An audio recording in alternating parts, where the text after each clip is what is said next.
É nesse nome que nós estamos nessa manhã. Enquanto você toma o seu assento dando glória a Deus, abra a Bíblia no capítulo 19. Capítulo 19. No primeiro livro de Reis.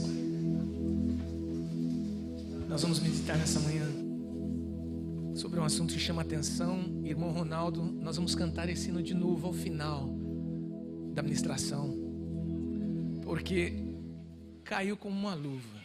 Caiu como uma luva. O bom de ser crente, o bom de servir a Jesus, irmãos, e de poder congregar é isto. O nosso Deus, Ele apresenta coisas novas todos os dias. Um culto não é igual a outro culto. Um culto não tem um formato específico e fixo. O bom de servir a Jesus é que Ele é o dono da obra. Ele faz como Ele quiser, no tempo que Ele quiser e à maneira dEle. E nós só podemos dizer, bendito seja o nome do Senhor, bendito seja o nome do Senhor. Não por causa das nossas necessidades, mas por causa da bondade dEle. A Ele seja a glória sempre. 1 Reis, capítulo.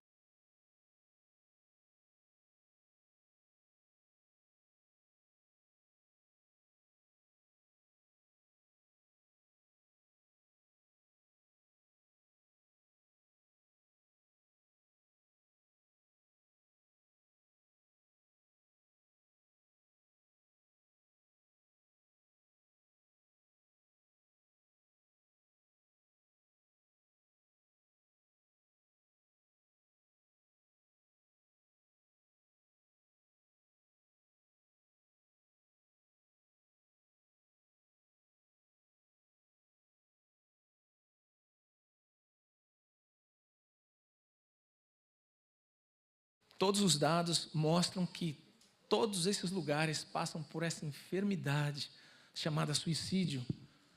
E eles então fizeram, junto com a ONU, a Organização Mundial da Saúde, um tempo para marcar, não é para chamar a atenção, porque se os irmãos prestarem atenção, há uma regra da ONU que diz que todo evento de suicídio não se deve dar luz. E ninguém aqui está dando luz a suicídio, menos ainda tiroteio, nada de comoção pública que possa provocar uma reação em sequência. Mas eles disseram aos noticiários, às televisões, que tomassem muito cuidado quando falassem sobre esse assunto, porque era muito perigoso desencadear de repente uma série de eventos acerca do suicídio. E eu fui no site do Ministério da Saúde do Brasil e existem muitos gráficos, muitos dados, muita coisa, só para abalizar isso. E eu pensei umas ideias, antes de nós lermos o texto, que a OMS passou para o Ministério de Saúde do Brasil. Diz assim: considerando a necessidade de estruturar as evidências e estratégias para a prevenção do suicídio, a OMS lançou o guia Live Life, com estratégias para apoiar os países na prevenção ao suicídio. Entre as estratégias propostas destacam-se a proibição dos pesticidas, que eles acham que afetam a parte neurológica, então para diminuir os pesticidas ou defensivos agrícolas, e restringir o acesso às armas de fogo. Redução do tamanho das embalagens de medicamentos. Aqui acho que já fazem anos, porque os nossos medicamentos, os nossos comprimidos são tão pequenos, alguns, os piores são grandes. Das embalagens de medicamentos e instalação de barreiras nos locais de suicídio. Scalway que o diga.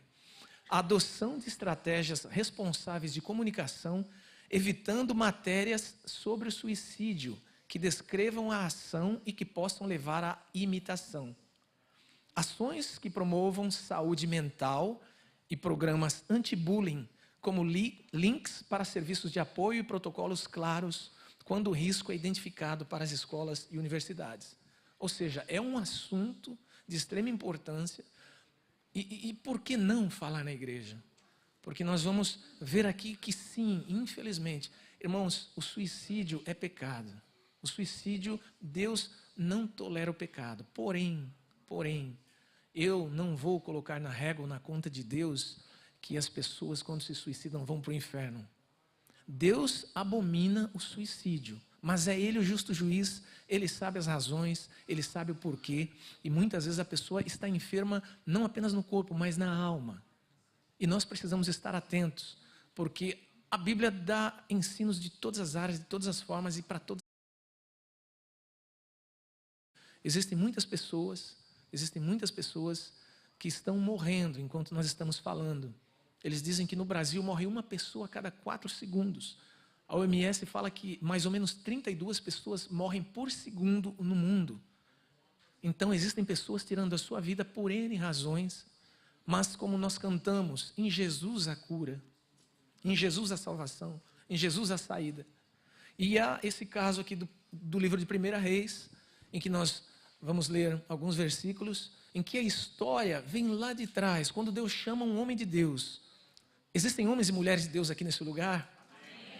Deus chama um homem de Deus como profeta, que era alguém que iria lhe representar, e seu nome era Elias. E a Bíblia fala que de repente Elias foi posto numa situação tal que ele começou a incomodar o poder, ele começou a incomodar a nobreza, ele começou a incomodar o rei e a rainha, porque ele tinha palavras duras, vindas do coração de Deus, porque o povo estava sendo levado a se desviar, principalmente em relação à idolatria, aos costumes de serviço de outros ídolos. Então o profeta é levantado por Deus e aponta o dedo na cara do líder máximo, do rei, Acabe. E a Bíblia fala que chega num momento em que ele e sua esposa perversa não querem ouvir a voz de Deus, não querem ouvir os regulamentos de Deus, não querem ouvir as instruções de Deus, não querem ouvir os conselhos de Deus, e eles procuram uma maneira de acabar com essa história de ser incomodado. Se eu sou incomodado, eu vou e desligo a fonte. Então eles começaram a perseguir os profetas, os homens de Deus. E chega um momento do embate em que Elias pega e manda dizer ao rei: não vai chover, dado o seu coração tão orgulhoso, tão cheio de si, você acha que você comanda e manda em todas as coisas, não vai chover durante 2 anos e meio. E a Bíblia fala que o rei fica possesso. O rei então manda buscar esse homem, mas Deus o esconde. Imagine toda a América, o FBI, a CIA, a polícia, todas as pessoas buscando um homem que está em Tampa. Vão varrer a cidade de Tampa milímetro por milímetro e não acham. Assim foi o rei Acabe, procurando por Elias. E ele não encontrou Elias, eles não souberam, porque Deus o havia escondido. Por isso que debaixo das asas do Senhor é o melhor lugar para nós nos escondermos e nos abrigarmos. Porque se Deus nos esconde, irmãos, ninguém nos acha. E Elias, numa cidade tão pequena, em Israel tão pequeno, ele não foi achado. E Deus o sustentou de uma maneira miraculosa. Falou: olha, bebe água, mas eu vou mandar corvos para que eles te sustentem. E a Bíblia fala que enquanto ele bebeu do rio e os corvos lhe traziam comida, ele estava escondido numa caverna. De repente as águas se secaram e a promessa, a profecia, a palavra do Senhor começou a ser efetiva. Toda a nação passou a não ter água. E durante 2 anos e meio esse homem não foi achado. De repente ele aparece e fala: olha, agora vai chover. O rei fica sabendo que vai chover. Aí tem o nosso cântico: eu vejo uma pequena nuvem. Começa uma pequena nuvem, mas ele sabe: olha, vai chover. Para o meu Deus não existe tamanho. Chove. E esse rei não mudou 1 milímetro o seu coração. O homem de Deus está fortalecido nas suas palavras, nas suas ações. Então ele de repente faz um desafio. Ele mata todos os conselheiros do rei num embate no Monte Carmelo. 450 profetas que aconselhavam o rei, que eram os homens de confiança do rei, que ensinavam ao rei, que davam a ele uma segurança mística. Esse profeta vai e mata os 450 com um grau de dificuldade tremendo. E em menos de 24 horas a rainha também não muda junto com o rei, e ela manda dizer a esse homem de Deus: olha, vou te dizer o seguinte, se amanhã a esta hora eu não fizer pior do que fiz com esses meus, do que você fez com esses meus profetas, você vai ver uma coisa só, Elias. E a Bíblia fala que Elias corre, temendo pela sua vida. E vamos aqui ao capítulo 19. Diz assim, versículo 2: Então Jezabel mandou um mensageiro a Elias, ela não mandou exército, ela mandou um mensageiro a Elias a dizer-lhe: assim me façam os deuses, e outro tanto, se de certo amanhã, a estas horas, não puser a tua vida como a um deles. O que vendo ele se levantou e para escapar com vida se foi, e veio a Berseba, que é Judá, e deixou ali o seu moço. E ele se foi ao deserto, caminho de um dia. Veio, se assentou debaixo de um zimbro e pediu em seu ânimo a morte. E disse: já basta, ó Senhor, toma agora a minha vida, pois não sou melhor do que meus pais. Pai amado, nós te damos graça, porque sempre a tua palavra, Senhor, é a tua palavra. Que ela repouse no nosso coração, Senhor, para ensino, para refrigério, para nos chamar a atenção por alguma coisa. E o Senhor sabe que certamente nós temos muitas coisas a serem acertadas na nossa vida, e a tua palavra é quem faz a diferença nos nossos atos, nas nossas ações, nos nossos pensamentos. Então, nessa hora, Senhor, divide a nossa mente, divide o nosso ser, Senhor, para que o homem carnal, comum fique, mas o homem espiritual seja cheio da Tua palavra, Senhor. Nos reveste pelo Teu Santo Espírito, no nome de Jesus. Amém? Nós já voltamos ao texto. No mundo, o suicídio está entre o top 10, como eu havia dito, de todas as tragédias. Nós temos câncer, nós temos acidente dos mais diversos, fatais, de carro, mas o suicídio conseguiu superar. E há uma preocupação, segundo a ONU também, que o suicídio vai superar o HIV, ou está superando a AIDS, está superando a malária, está superando o câncer de mama. E também, dentro de pouco tempo, dizem eles, a continuar nesse grau avassalador de aumento, poderá se tornar uma questão de guerra, uma pandemia, essa história de suicídio. Talvez nós não vejamos, porque nós estamos no meio, graças a Deus, o Senhor trabalha na nossa alma, então isso faz com que haja um certo equilíbrio, mas isso não nos isenta, porque o suicídio não está apenas entre as pessoas que nós possamos considerar desequilibradas ou pessoas que não têm Deus. Pessoas com Deus também estão tendo o mesmo sentimento e o mesmo instinto para o suicídio. E nós vamos ver daqui a pouco um pouco mais. Jovens entre 15 e 29 anos estão morrendo. É a quarta causa de morte entre jovens entre 15, está começando a vida, e 29 anos estão morrendo também por suicídio numa proporção muito grande. Enquanto a taxa de suicídio tem caído no mundo, ela tem aumentado nas Américas. Do Canadá à Patagônia, a América está sofrendo uma elevação nos números de suicídio. Eles dizem que está aumentando 17% o número de suicídios. Enquanto no mundo as pessoas vão se acalmando em relação a tirarem a sua própria vida, no continente americano, a coisa não está ficando boa. O Brasil ocupa a 8ª posição no ranking de suicídio. Pensa que não morre? É a 8ª posição no ranking. É uma vergonha nós acharmos que isso não é nada. 800 mil mortes no mundo. A cada 40 segundos alguém tira a sua vida. O Dia Mundial de Prevenção ao Suicídio foi tido como 10 de setembro passado, em que se faz muita propaganda e que se faz menção a isso. No Brasil, há um censo feito a cada 10 anos, como em todo mundo. Aqui também nós tivemos o censo, e por causa da pandemia, então atrasaram alguns dados e alguns censos. Mas no Brasil, dentro do censo anterior, de 2000 a 2019, a população era 190.732.964 pessoas. E hoje são 210 milhões mais, 147.125. Para os irmãos terem ideia, nesse período, a população cresceu 10%, mas o suicídio, pastor, cresceu 43%. Os homens apresentam maior taxa de risco, talvez pelo estresse, por um monte de coisa na cabeça, 3,8 vezes maior do que as mulheres. Mulheres também têm morrido e morrido muito. 2019, a taxa de mortalidade por suicídio a cada 100 mil homens foi de 10,7. e de mulheres foi 2,9.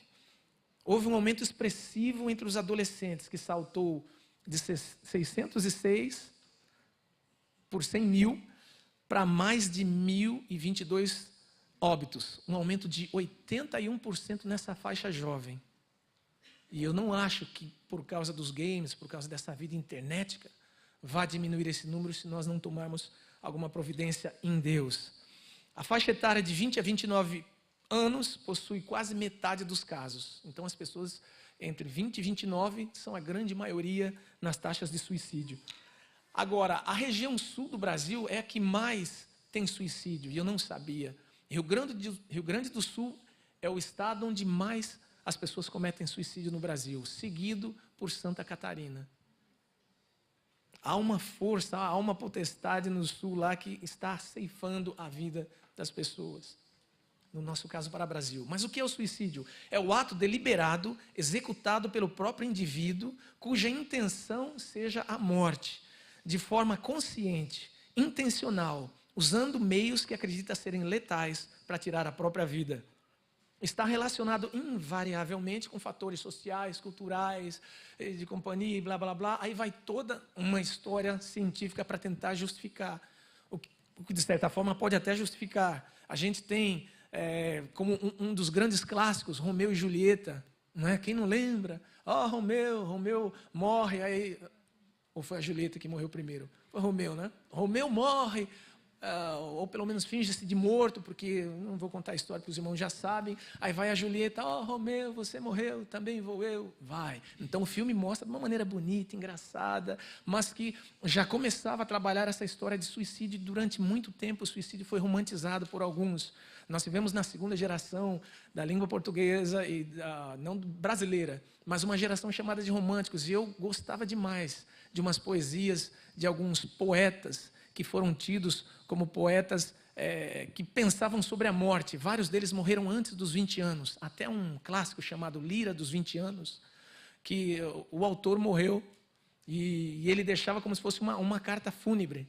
Mas vendia que nem água. Era um momento da literatura portuguesa que também no Brasil teve seu espaço. Houve também um filme que eu não vi e que era fruto de um livro chamado As Virgens Suicidas, do Jeffrey Eugenides.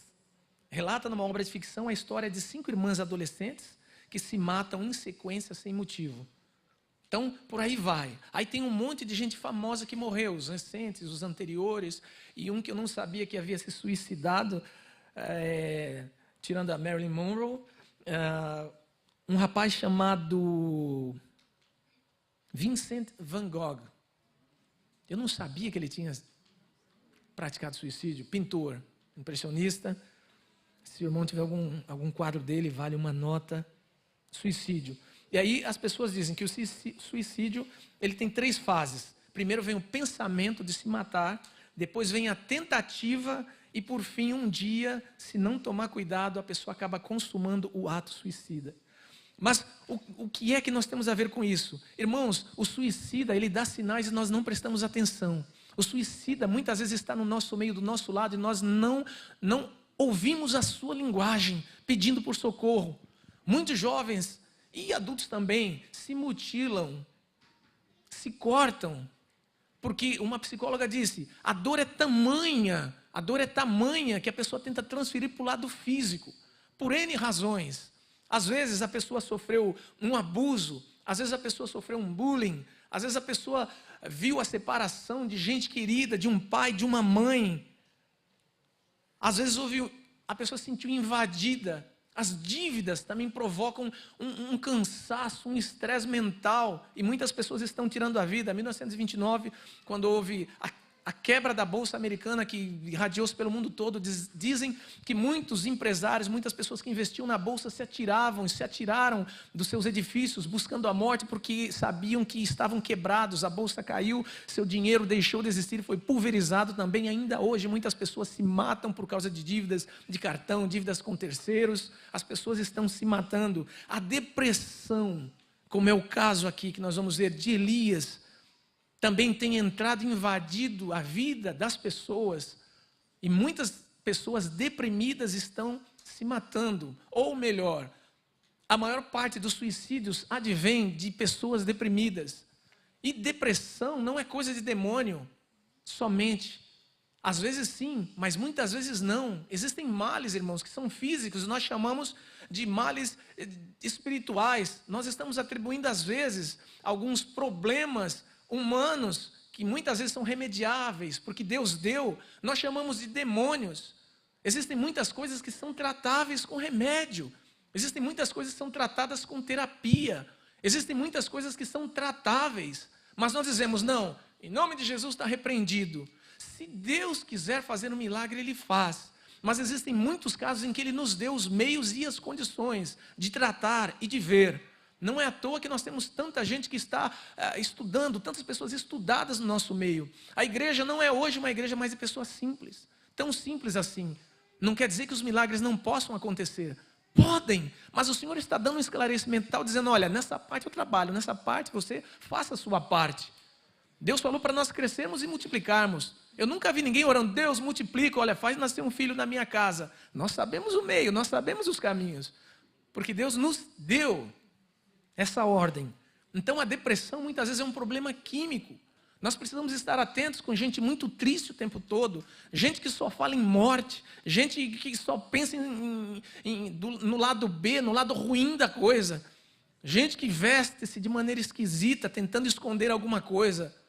Não é que nós vamos ser invasivos, o que está acontecendo? Muda. Não.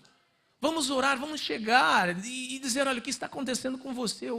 Está tudo bem, você está feliz? Ou você não está feliz? O que está acontecendo? O que nós podemos ajudar? Será que existe alguém aqui no nosso meio que hoje se esconde na multidão, mas também tem pensamentos suicidas? Será que no nosso meio também tem alguém cuja mente fica trabalhando o tempo todo cansada? Não, eu não valho nada, eu não sou ninguém, eu preciso desistir. Quer saber? Ninguém me ama. Saiba que sem hipocrisia nenhuma, no mínimo você vai achar uma pessoa assim que te ama. Mas meu pai me abandonou, não conheci minha mãe, ou então fiquei órfão quando criança. Não tem problema, existe alguém que te ama. Há um Deus que te ama e abaixo desse Deus com certeza existem mais pessoas que te amam também. Não tenha pensamentos isolacionistas e que, olha meu Deus, o Senhor me criou para sofrer. Não, Deus não te criou para sofrer. Deus não te criou para que o seu fim seja buscar a morte. Nós estamos servindo, adorando, amando, cantando todos esses dias ao Deus da vida. Eu adoro ao Deus da vida já, acho que mais de 40 anos, a minha carreira evangélica, a minha vida em Jesus. Eu não consigo pensar em nada nem em ninguém melhor do que Jesus.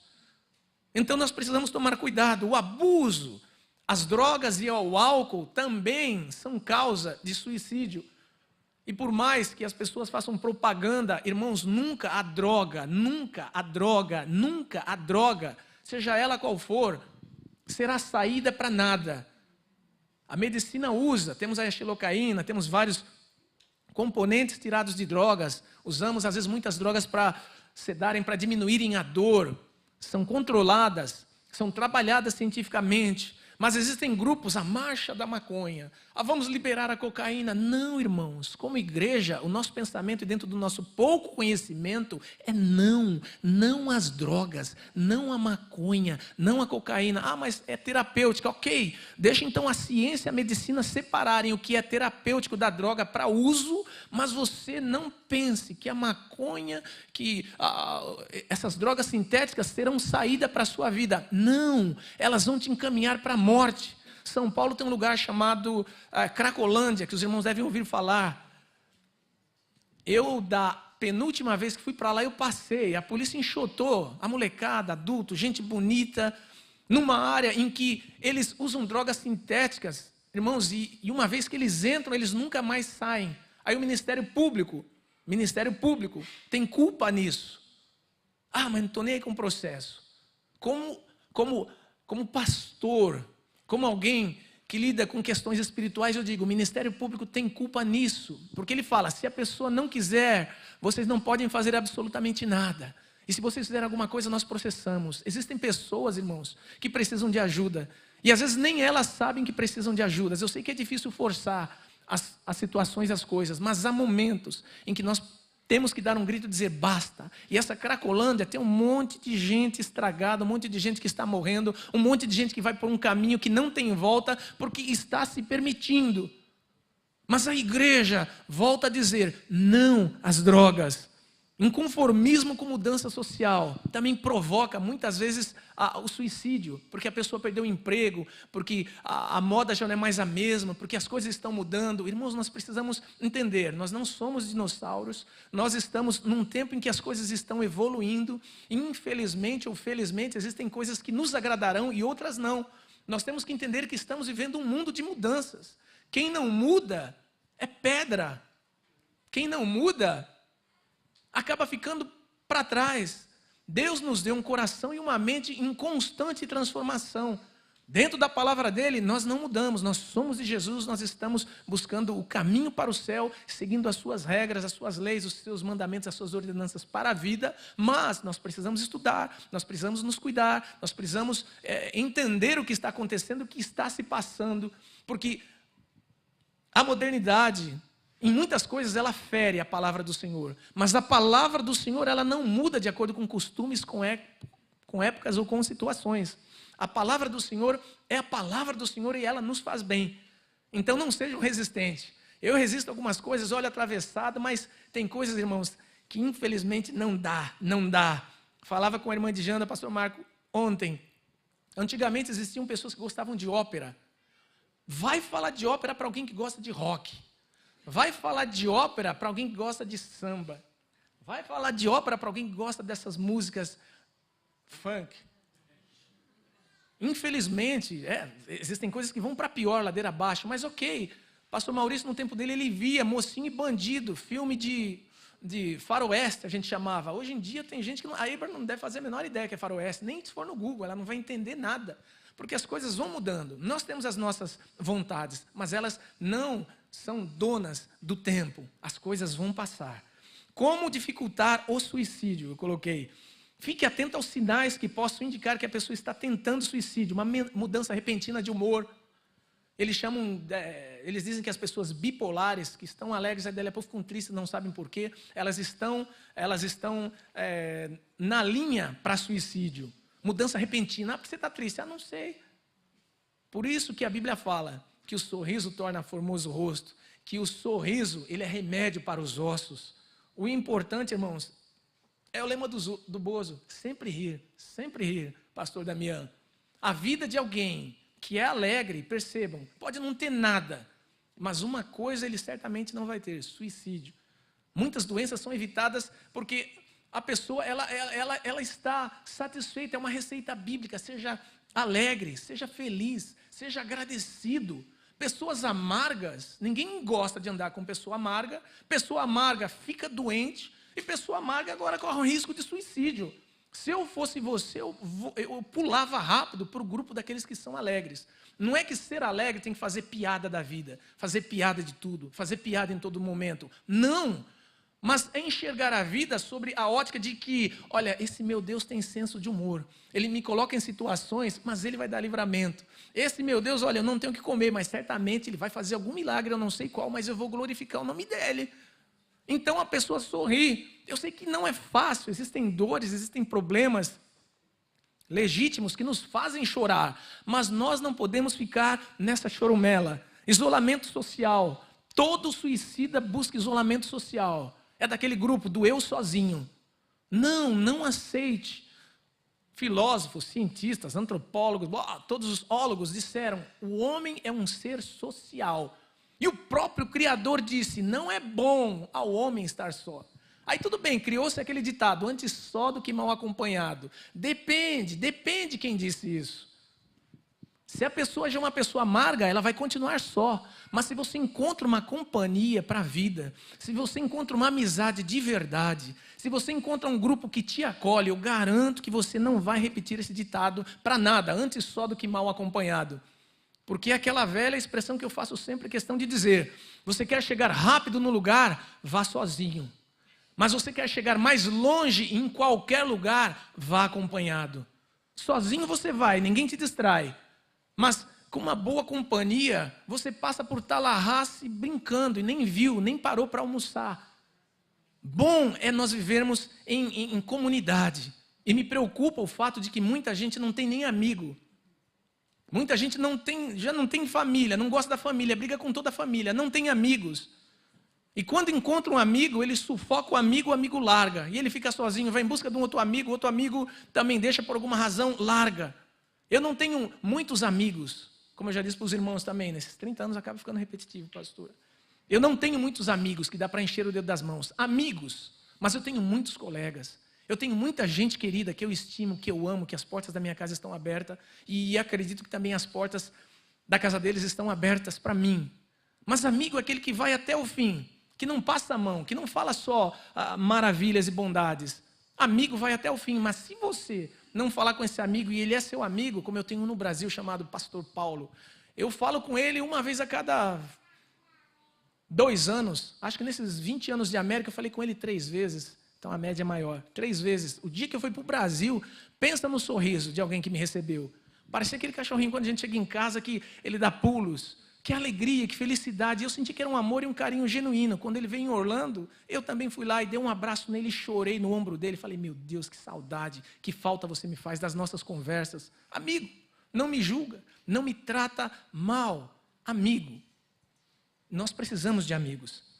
E esses suicidas usam muito essas frases. Frase de mãe, eu não aguento mais. Vocês serão felizes sem mim. Né? Quem é a mãe chocante que nunca falou isso? Preferiria estar morta. Um dia vocês vão chorar no meu caixão. Minha mãe falou tanto na vida, a gente... Mas aí o dia que vai, a gente faz falta. Mas minha mãe não se suicidou, não. Mas quando morreu, hoje faz falta. Mas são frases suicidas. Pertencimento. O suicida precisa saber que ele pertence a alguém, a uma família, a uma estrutura. Fortaleça os vínculos de familiaridade. Às vezes a pessoa está isolada, o pai e a mãe querem mais é que ele se vá. Querem mais é que ele fique no canto dele para ele curtir a vida. Ok, que nós precisamos dar a nossa atenção ao nosso cônjuge, à nossa esposa, ao nosso esposo. Os filhos são parte importante da nossa vida. Eles precisam saber que eles não vieram por um acaso, que eles não estão aos cuidados de Deus. Deus cuida de você e a gente cuida da nossa vida.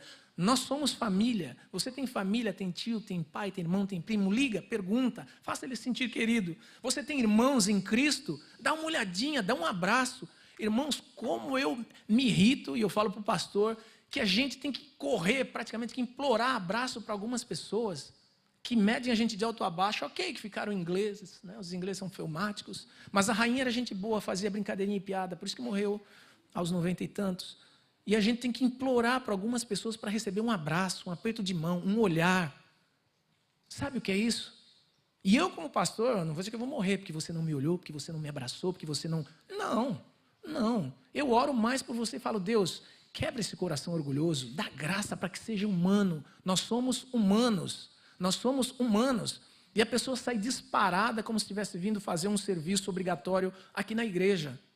Então, nessa manhã, pelo menos finja que ouviu o que eu estou te dizendo e abrace alguém. Não vá embora sozinho. Pergunte para o pastor Marcos como é que ele está. Procure saber quem é o pastor Edson. Busque saber quem é o Ademar. Irmã Kátia, precisa de alguma coisa, se interesse.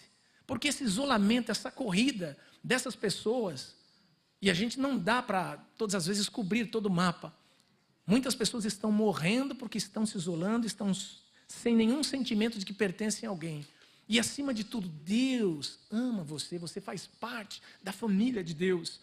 Demonstre a sua amizade, não precisa dar presente. Irmã Rose, até hoje eu não agradeci, que nem está presente, por isso acho que nem veio. Irmã Rose, irmão Edivaldo, na pandemia, um dia nós chegamos em casa, sabe o que eles fizeram? Mandaram uma cesta com queijo, com não sei o quê, uma cesta tão bonita, irmãos. Já um pouquinho depois do começo da pandemia, que a gente não tinha os cultos ao vivo, eu fiquei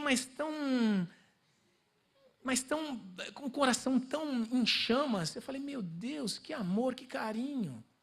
Né? Que coisa, nós mandamos cartões uns para os outros.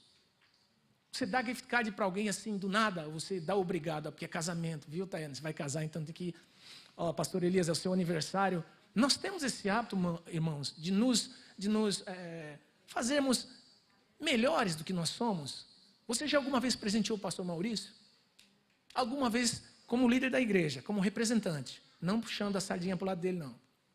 Alguma vez, algum de nós ligou para ele para perguntar: pastor, estou ligando, não vou pedir oração, olha, dizendo para o senhor que o senhor tem um ótimo dia, estou com o senhor, hoje eu carrego o senhor no meu coração e nos meus joelhos. Ligou alguma vez? Ligou para Keia, para falar: Keia, que trabalho bom que vocês fazem cantando. Deus te abençoe, você é bênção. Ligou. Ou você liga para o irmão que está do seu lado, conhece pelo nome, ou senta do lado, levanta, vai embora, nem fez questão de saber quem é que está sentado do seu lado, o nome. Nós estamos nos tornando humanos de menos? Ou nós estamos deixando com que o nosso egoísmo tome conta? Um dia nós vamos precisar de amizades, irmãos. Um dia nós vamos precisar de mais pessoas do nosso lado para chorar conosco, para sorrir conosco. A Bíblia não foi escrita para uma pessoa. A Bíblia foi escrita para um coletivo, para nós. E as lições da Bíblia, elas são aplicadas individualmente. Pessoas que na Bíblia se suicidaram. Nós tivemos o rei Saul, 1 Samuel 31, de 1 a 5. Judas traiu Jesus, Mateus 27, 5, vai falar sobre. Depois Atos, Pedro explica como foi, que se romperam os órgãos. Sansão, num caso emblemático. Mas são situações, irmãos, que nós precisamos entender e aprender. Nós precisamos lidar com gente que pode estar do nosso lado tentando se suicidar. E nós não podemos estar com os ouvidos e com os olhos fechados. O profeta Jonas também, meu Deus, quero morrer. Foi um outro caso. E aqui nós temos o caso de Elias, dado a muitas pressões, porque, vejam, é o governo federal, é o império que está atrás dele, que falou: nós vamos te matar. E ele fala: meu Deus, mas eu fiz tanto bem para esse povo, eu fiz para o Senhor uma limpeza, agora querem a minha vida, a minha morte. E Elias então corre. E era o homem popular, porque tinha passado por aquela situação, pastor Ezequias, de que havia matado profetas. Imagina a popularidade dele em alta. As pesquisas, data povo do tempo lá, dizia: Elias, Elias. Aí a rainha Jezabel, ela manda ardilosamente recado. Ela não manda os soldados. Se ela quisesse matar, ela tinha mandado os soldados, fechado o lugar onde estava Elias, mas ela manda recado. Por quê? Porque ela trabalha na mente, ela trabalha no psicológico. O diabo também trabalha no nosso psicológico. Ele trabalha na nossa mente. O diabo fica mandando recados na nossa vida para fazer com que o nosso fim seja de destruição. Porque João 10,10 diz que o diabo veio senão a matar, a roubar e a destruir. A missão dele é colocar pensamentos e sentimentos na nossa cabeça via recados. E a rainha manda um recado para o homem de Deus, popular, que estava 100% com Deus, mas como homem tremeu, como homem sentiu fraqueza, como homem sentiu medo, como homem falou: ai, ai, ai, ai, ai. Como homem, e nós somos homens, e Elias, como exemplo de homem, nos dá a entender que se veio sobre Elias uma situação como essa, será que não virá sobre a nossa vida também recados de morte para a morte? O povo talvez ficasse confuso no momento em ver, mas confrontou e fez fazer com que descesse fogo do céu e agora está fugindo, se mandou, sumiu. A rainha sabia do poder dela, porque Elias era um homem popular e querido. Então ela falou: não vou tocar nele agora, senão vira uma revolução. E eu faço dele um mártir, se eu mato ele. E Elias vai embora. Os pais da igreja diziam assim: cuidado com as reações humanas após santos esforços. Já reparou que depois de um congresso, pastor, nós viemos ao congresso, a reunião, ao culto, a gente sai gigante. Mas dali a pouco passam uns dias ou algumas horas, nós corremos de um rato, nós praticamos alguma coisa e falamos: Deus, mas eu estava tão bem lá, eu estava tão forte, eu senti o fogo, a graça de Deus na minha vida. Por quê? Cuidado com as reações humanas após santos e poderosos momentos. Você está em alta, você está num estágio que você fala: olha, ninguém me vence, eu estou alinhado com Deus. Tome cuidado para que o diabo não venha minar os seus sentimentos. Quanta gente começou bem e hoje está estacionado, está com o coração angustiado, decepcionado. Por que será que Abacuque disse: aviva, Senhor, a tua obra, no meio dos anos a notifica? Porque o nosso coração, irmãos, ele vai numa montanha russa, um dia em alto, um dia em baixo, um dia em alto, um dia em baixa. Eu espero que quando nós estivermos em baixa, é porque nós fizemos alguma coisa grande no reino dos céus. E não nós estejamos em baixa, dados os ataques e a nossa fraqueza. Porque nós precisamos nos fortalecer em Deus.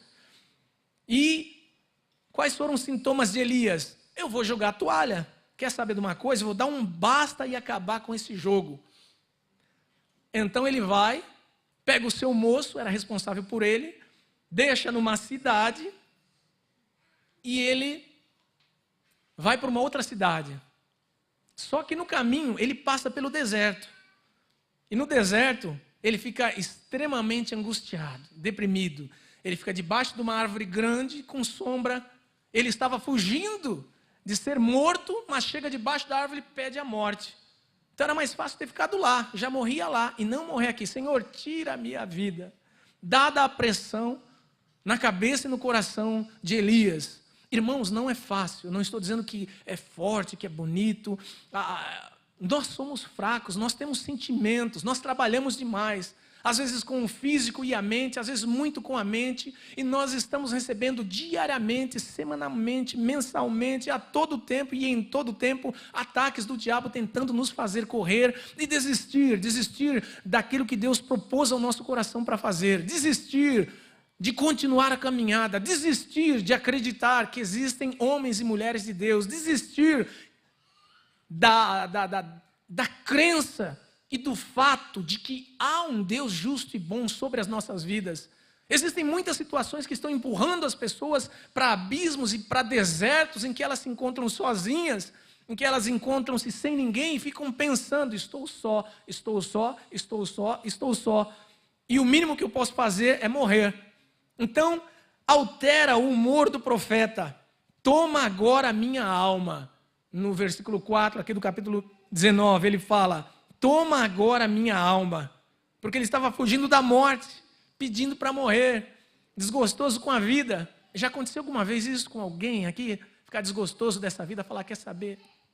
Eu prefiro a morte. Deus, tira a minha vida. Deus, Senhor, não sirvo para nada, não é de nada. A baixa estima dele, ele estava num ponto tão baixo que ele achava que ele tinha fracassado. Não sou melhor do que meus pais.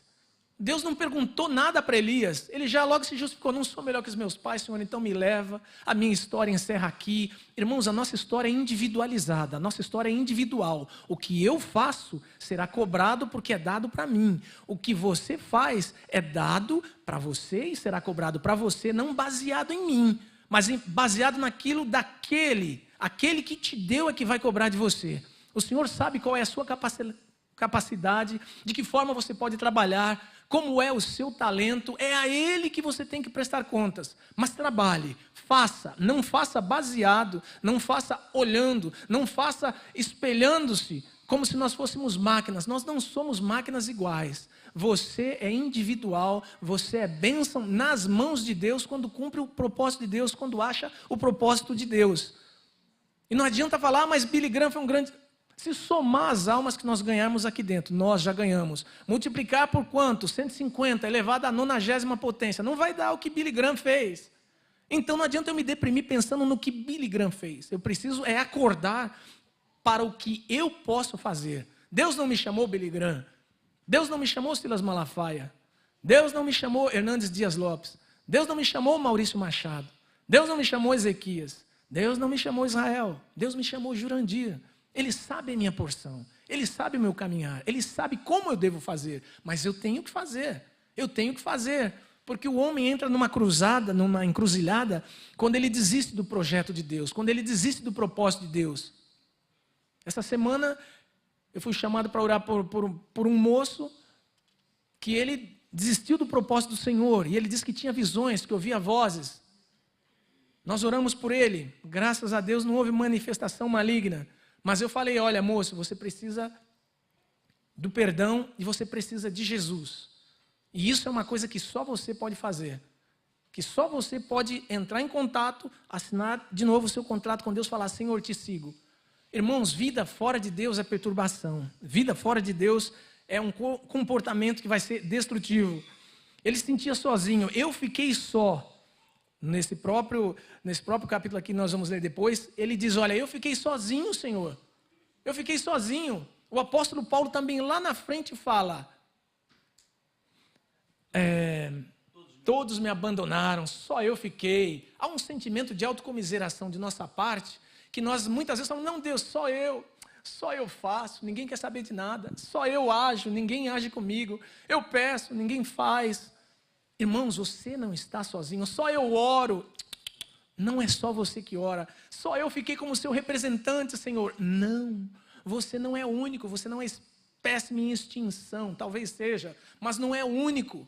Deus está conosco, Deus está na nossa vida. Naquilo que você pensa que ninguém sabe, que ninguém está fazendo, saiba que Deus tem alguém fazendo do outro lado, em algum lugar fazendo. Ah, só eu prego, Deus tem mais pregadores. Só eu canto, Deus tem mais cantores. Só eu toco, Deus tem mais tocadores. Só eu limpo, Deus tem mais limpadores. Só eu sonho, Deus tem mais sonhadores. Ah, mas só eu tenho intenção de fazer, Deus tem mais gente com intenção de fazer. Mas Elias sentiu que ele era a cocada, que ele era de fato a Coca-Cola no deserto, a última. Só eu, Deus, faço. E esse sentimento de autocomiseração, de dó em nós, irmãos, nos faz um mal tremendo. Nós precisamos sair dessa vida de cansaço, de exaustão, porque Elias estava cansado, Elias estava exausto, Elias havia fugido, corrido, andado muitos quilômetros, muitas milhas, fugindo da palavra de morte que lhe havia sido dada pela rainha. Mas há um missionário que diz assim, Henry Martin, ele foi missionário na Índia: enquanto Deus tem uma obra para eu fazer, não posso, ele não disse que não morrerá, ele disse, não posso morrer. Se Deus tem uma obra na sua vida, você não pode morrer. Se Deus tem uma obra na sua vida, não se dê ao luxo de tirá-la. Se Deus tem uma obra na sua vida, converse com quem te deu a vida e fala: Senhor, o Senhor colocou uma obra na minha vida, então me ajuda, me esforça a fazê-la. Você não pode morrer sem fazer a obra do Senhor, sem fazer aquilo que Deus colocou na sua mente, aquilo que Deus te deu capacidade para fazer e você sabe que deve ser feito. Se é uma luta, não quero fazer, Deus me deu, mas eu não quero fazer. Pode ficar irritado, beiçudinho, zangadinho, pode até tentar tirar a sua vida, mas o projeto de Deus vai falar muito forte e alto no seu coração. Deus precisa que você abra o seu coração e saiba: Senhor, para que eu sirvo? Qual é o teu desejo na minha vida? Para que eu saia desse dilema? Não sei se caso, compro uma bicicleta. Ai de mim, minha vida não é completa. A vida do homem que descobre o projeto e o propósito de Deus para a sua vida passa a ter muito mais peso e fazer sentido. Como Deus o trata? Como Deus tratou o profeta? Ele foi e falou: não, eu vou morrer, vou ficar aqui. O Senhor recebe, Deus manda um anjo. E interessante que no Antigo Testamento, todas as vezes, sim, que a Bíblia fala em anjo do Senhor, praticamente ela se refere a Jesus. Essa teofania, a gente fala, é um anjo, não é um anjo comum, se refere a Jesus. Vários comentaristas que eu li, os americanos, pelo menos os 4, eles disseram: olha, o anjo do Senhor no Antigo Testamento, nós interpretamos e acreditamos, de acordo com as tradições rabínicas, de que era Jesus, e que é Jesus. Deus fala: vai lá, Jesus, porque os irmãos sabem que anjo não tem sentimento. E pastor, aqui o anjo do Senhor toca, o anjo do Senhor anima, o anjo do Senhor levanta. Mas detalhe, como dizem os hispanos, abre o olho. Meu espanhol está menos pior que o do Rodrigo, me caça, sucaça. Anjo, ele não recebe ordem nossa. Anjo não é nosso empregado. Meu anjo da guarda. Anjo é um ser ministrador que continua sob a responsabilidade e o comando de Deus. Às vezes eu ouço alguém falando: não, eu vou mandar o anjo. Nós não ordenamos a anjo algum, irmãos. Até porque a Bíblia diz que Deus nos fez menores do que os anjos. Deus é quem comanda anjo. Salmo 91, 11 diz que os anjos do Senhor acampam-se ao nosso derredor. Mas é Deus quem manda. Age anjo, age anjo, age anjo. Foi Deus que mandou o anjo para a cova com Daniel. Não foi Daniel que pediu: eu quero um anjo, eu quero um forte, um grande, que saiba jogar xadrez. Foi Deus que mandou um anjo.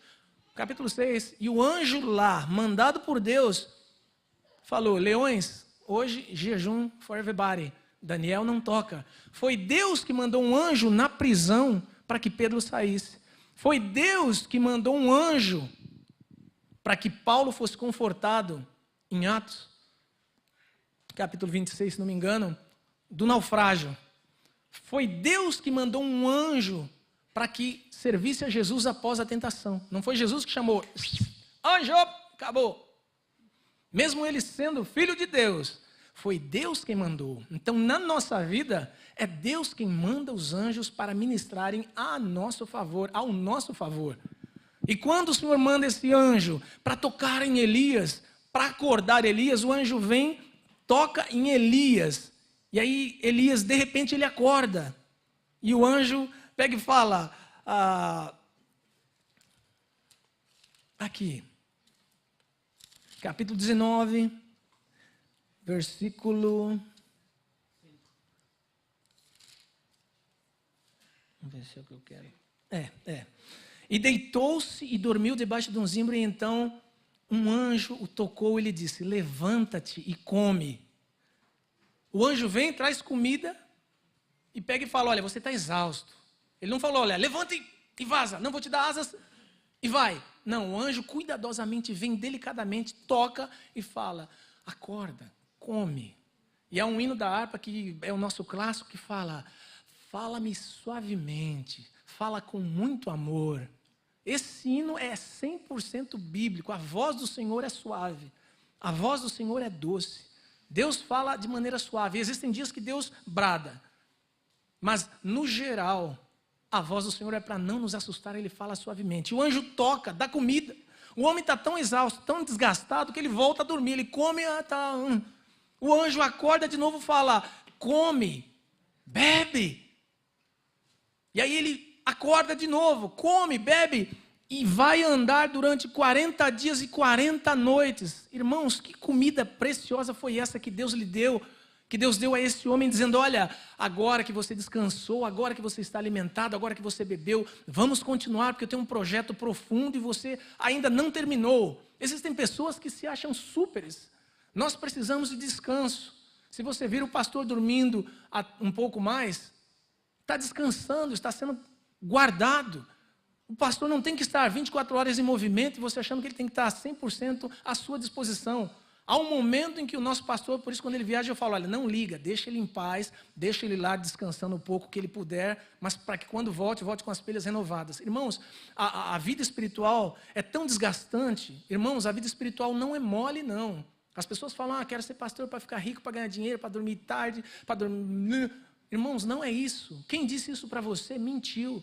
Quem diz isso para você está te enganando. Pode existir alguém assim, mas a vida do homem de Deus não é assim. A vida do homem de Deus, hoje em dia, dados os meios sociais, a gente tem visto quantos pastores têm adoecido na alma, quantos pastores têm se suicidado nos últimos anos, porque nós não tratamos, nós fazemos como se fossem máquinas. Mas homens e mulheres de Deus precisam de descanso, de uma noite boa de descanso, precisam de uma boa refeição, precisam às vezes de um bom lazer, de ficarem tranquilos. Deus está cuidando de nós, mas há uma parte que é nossa, então não julgue, o pastor vai tirar férias de novo. De quantos dias? Pegou 3 dias, no ano todo, de novo. Eu quero que meu pastor ele tenha 2 meses de férias, se possível. Mas lógico que não, porque eu conheço, não vai, também não é juiz para tirar 2 meses, mas precisa de descanso, precisa de cuidado. E o anjo lhe dá essa comida que faz com que ele ande durante 40 dias sem parar, porque Deus tinha um propósito ainda na vida de Elias. E após escutar o desabafo do Elias, o Senhor lhe mostra que estava errado, que Elias estava errado. Fez saber que o profeta ainda era um homem útil e não era um fracassado no seu ministério. Elias não estava sozinho para se considerar único, porque Deus disse, olha Elias, tá bom, chega de choro, levanta, comeu, tá fortinho agora, mas saiba de uma coisa, a obra de Deus não depende de você, se você não fizer, eu levanto alguém para fazer. Não era só você naquele dia sozinho não, antes de você dizer que não iria chover, já tinha 7.000 lá que não haviam dobrado o joelho, já tinha 7.000 lá que estavam cuidando da minha adoração.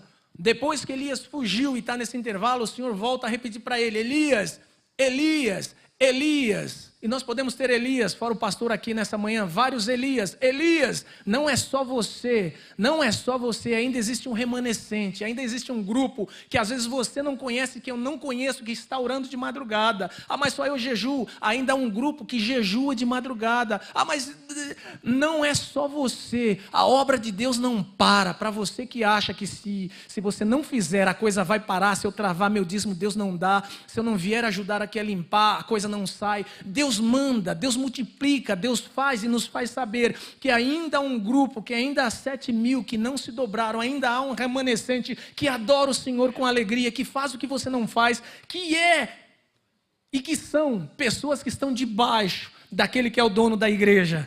E já terminando, ele confirmou que a missão não estava terminada, porque ele precisava ungir um outro rei, ele precisava também ungir o seu sucessor, Eliseu. Ele não poderia morrer.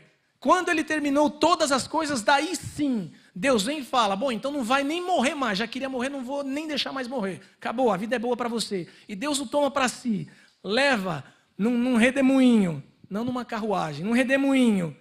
No momento certo, Deus vai enviar o Eliseu para nós. Eu sei que existem muitas pessoas desgastadas, existem muitas pessoas cansadas da vida cristã, mas Deus vai enviar um Eliseu, não apenas o seu sucessor, mas alguém que possa ser o seu amigo. Quem sabe nesta manhã nós podemos ser ouvidos para você. Quem sabe nesta manhã, para você que está cansado, nós possamos ser conselheiros para você. Quem sabe nesta manhã nós possamos ser exemplos de Deus na sua vida. Nós queremos ter uma igreja forte, uma igreja madura, uma igreja fortalecida em Deus. Mas você precisa se fortalecer em Deus. Você precisa comer esse alimento que é a palavra do Senhor.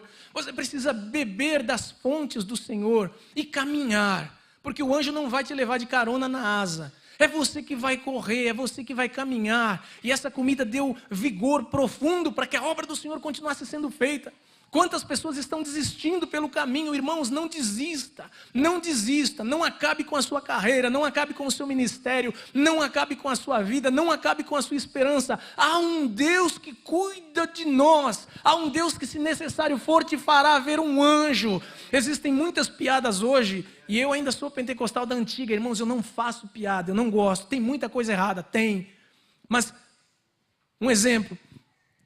Na minha mocidade tinha a minha presidente que morava num lugar muito longe. E era perigoso em São Paulo, Jardim Macedônia. Depois de Taboão da Serra. Ela não pôde estudar. E ela parou o curso. Mas ela vinha na igreja, em todos os trabalhos que havia, uma moça fantástica, Ana Maria Santana. E aí ela disse que como ela não podia mais estudar, então dava um horário no culto, ela tinha que sair. E quando chegava em casa, elas eram 4 ou 5 irmãs, e mais o pai e a mãe que já eram velhinhos, ela disse que ela vivia no bairro, mas ela vivia preocupada. Ela dormia, mas acordava mais cansada que tudo. Aí ela disse, Deus, eu preciso saber se o Senhor cuida realmente da gente. Veja que oração ousada, íntima, porém sincera e honesta. Deus, eu preciso saber se o Senhor cuida da gente. E orava, começou a orar assim, até que um dia, ela disse que ela não acordou de madrugada, mas ela teve uma visão. Isso é só para crente, isso é só para quem crê. Ela saía do corpo dela, pastor, porque ela ouviu uma voz que dizia, vem comigo. E a casa dela era uma casa de fundo, tinha um portão na frente, um muro. Aí diz que ela seguia essa voz que dizia, vem comigo. E ela ia até passava pelo quintal, ela saiu para fora, passou pelo quintal, chegou no portão, a voz falou, olha para o lado. E ela viu, ela me disse. Eu não ouvi dizer. E eu confio porque nós tivemos experiências incríveis. É uma moça de Deus. E ela disse, a voz falou, olha para o lado. Diz, quando ela olhou, irmãos, para o lado esquerdo, ela viu um anjo imenso, que ia na esquina da casa dela, tinha uma espada, eu sei que pode virar piada, mas estou dizendo, é para aqueles que creem. Tinha uma espada nas mãos, o anjo vinha, passou em frente à casa dela, olhou para ela, fez sinal, continuou em frente. Não riu. Não fez nada, só olhou para ela, fez sinal com a cabeça, foi na outra esquina e voltou. Aí a voz falou, agora volta e descansa, porque eu cuido de você. Se Deus tem cuidado assim de nós, irmãos, o que nós estamos fazendo aqui? Só lendo historinhas? Esse é o mesmo Deus. É o mesmo Deus de lá de trás, que um anjo feriu um exército. É o mesmo Deus que fazia com que boca de leões fossem fechadas. É o mesmo Deus que nos traz a palavra do Senhor ao coração e à mente. É o mesmo Deus que trabalha na nossa vida. É o mesmo Deus que modifica o ambiente das coisas. E eu termino dizendo assim, 1 Tessalonicenses 5:23 diz assim: e todo o vosso espírito, alma e corpo sejam plenamente conservados e irrepreensíveis para a vinda de nosso Senhor Jesus Cristo. Ou seja, nós temos corpo, nós temos alma, nós temos espírito. Suicídio não é só uma coisa espiritual, pode ser uma coisa biológica sim, mas nós podemos pedir àquele que nos criou, aquele que é sobre a nossa vida, aquele para quem nós damos glória nesta manhã, que Ele possa nos cobrir, que Ele possa nos revestir de um sentimento de vida, E eu já chamo o Rony e os meninos, eu gostaria de repetir esse último hino, por favor. Foi de Deus 100%. E dar a oportunidade para você que ouve vozes, que sente fraqueza, que às vezes pensa que de fato não é ninguém, que ninguém te ama, que melhor é morrer. Não, melhor não é morrer. Melhor é estar com Cristo. Mas enquanto nós tivermos vida e Ele não nos tirar o fôlego, enquanto a expiração não tiver saído, permaneça nesta vida adorando ao Senhor, pedindo: Deus, me dá graça. Houve homens e mulheres que passaram por coisas piores, por coisas iguais, ou muitas vezes por coisas menores do que nós, mas prevaleceram.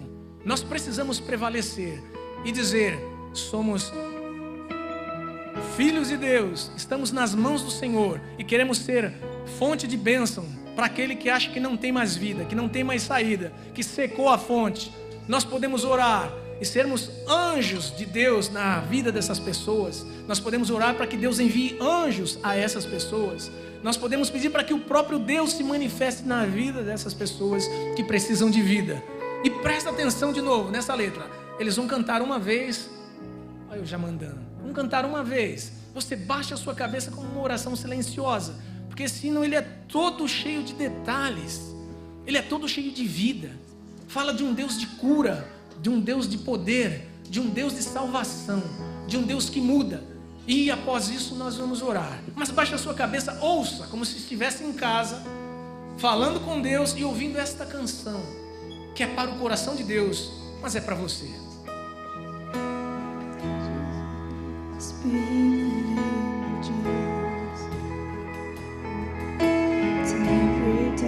Addiction has to break. Declaring there is hope and there is freedom. I speak Jesus. Feche os olhos, sei que não conhece Your mesmo. name is power. Your name is healing. Your name is life. Break every stronghold, shine through the shadows, burn like a fire. Aleluia. Your name is power, your name is healing, your name is life. Break every stronghold, shine through the shadows, burn like a fire.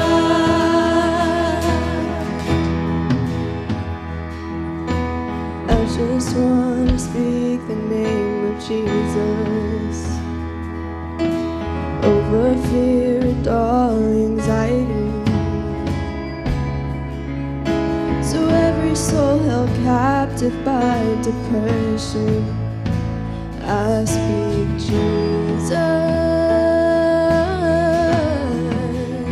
'cause your name is power, your name is healing, your name is life. Break every stronghold, shine through the shadows, burn like a fire. Your name is power, your name is healing, your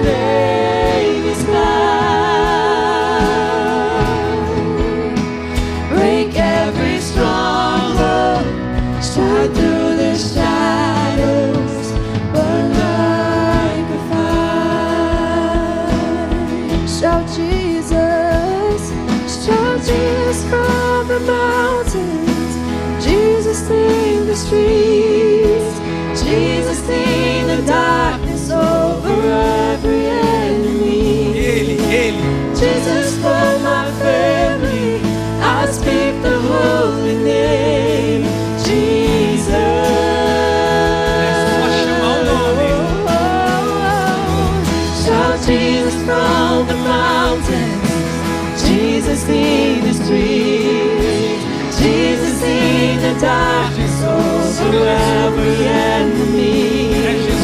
Jesus for my family, I speak the holy name, Jesus. Só Ele, só Jesus. Your name is power, your name is healing, your name is Poderoso, high. aleluia. Break every stronghold, shine through the shadows, burn like a fire. Your name is power, your name is healing, your name is life. Break every stronghold, shine through the shadows, burn like a fire. Aleluia. Sabe como termina a história? Esse mesmo Elias recebe de Deus um convite para ouvi-lo. E Elias permanece na caverna. De repente, há um vento forte. Elias teme. É um sinal da presença de Deus. É Deus. Mas ele não sai da caverna ainda. No segundo tempo. Dali a pouco vem um terremoto. Fende as rochas. Se esse furacão vem e faz um estrago, imagine a passada do nosso Deus. Ele fende a rocha, a montanha, rocha pura. Elias não sai. Mas de repente, o Senhor fala. Até ali foram sons, foram manifestações do poder de Deus. Mas de repente Deus fala, numa brisa suave. Elias, cobre seu rosto, porque ele sai para ouvir a voz de Deus. Então saiba que Deus tem as suas manifestações e elas são impensáveis e ninguém impede. Porém, a voz de Deus, ela vai tão profunda, tão profunda, tão profunda, que todo o ruído do universo não abafa a voz de Deus. Por isso eu gostaria que os irmãos colocassem de pé.